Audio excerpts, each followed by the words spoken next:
Allu Arjun case સાઉથમાં cinema જગતને પડશે ફટકો. સીએમ રેડ્ડીએ કરી મોટી જાહેરાત. અલ્લુ અર્જુનની ફિલ્મ પુષ્પા 2ના કારણે સમગ્ર તેલુગુ ફિલ્મ ઇન્ડસ્ટ્રી માટે મુસીબત ઊભી થઈ છે. હૈદરાબાદના થિયેટરમાં અલ્લુ અર્જુનને જોવા આવેલી ભીડમાં નાસભાગ થઈ હતી, જેમાં એક મહિલાએ જીવ ગુમાવ્યો હતો. રાજ્ય સરકાર આ કેસમાં કડક કાર્યવાહી કરી રહી છે. અલ્લુ અર્જુનને પણ કસ્ટડીમાં લેવામાં આવ્યો હતો. અલ્લુ અર્જુનને ચાહકોનો દાવો છે કે રાજ્યના મુખ્યમંત્રી રેવંત રેડ્ડી બદલો લેવા માટે જાણી જોઈને અલ્લુ અર્જુનને પરેશાન કરી રહ્યા છે. સમગ્ર વિવાદ વચ્ચે આજે તેલંગાના મુખ્યમંત્રી રેડ્ડીએ તેલુગુ સિનેમાના દિગ્ગજ સ્ટાર્સ સાથે મુલાકાત કરી હતી. બેઠકમાં અલ્લુ અર્જુનના પિતા અલ્લુ અરવિંદ તથા સુપરસ્ટાર નાગાર્જુન અને દગ્ગુબાટી આવ્યા હતા.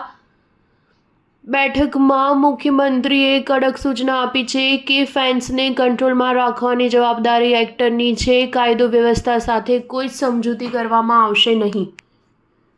આટલું જ નહીં, મુખ્યમંત્રીએ જાહેરાત કરી છે કે હવેથી રાજ્યમાં કોઈ પણ ફિલ્મ માટે બેનિફિટ શોની મંજૂરી આપવામાં આવશે નહીં. તેલંગાનામાં ફિલ્મ શો માટે ટાઈમિંગ અને ટિકિટમાં ભાવ સરકારે નક્કી કર્યા છે, પણ અમુક ફિલ્મો માટે એક દિવસ અગાઉ સ્પેશિયલ પ્રીમિયર શોની મંજૂરી આપવામાં આવતી હતી, જેમાં ટિકિટના ભાવ વધારવાની પણ છૂટ આપવામાં આવતી હતી. પુષ્પા 2ના ફિલ્મ માટે રાતના 1 વાગે તથા સવારના 4 વાગે પણ એક્સ્ટ્રા શો ચલાવવાની મંજૂરી આપવામાં આવી હતી. આટલું જ નહીં, વીકેન્ડમાં ટિકિટના ભાવ વધારવાની પણ મંજૂરી આપવામાં આવી હતી. સ્ટાર ન્યૂઝ 7 હંમેશા સચ્ચાઈની સાથે.